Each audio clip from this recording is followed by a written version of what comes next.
In this video, I'm going to show you how to add a poll to an Instagram post. So what we need to do is open our Instagram. Once you have done that, we are going to place a post. So select the photo you want to post, click on next. If you want to, you can edit the photo, maybe add some music to it.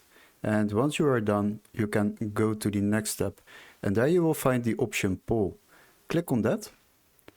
And as you can see, you can now ask a question. How is your day?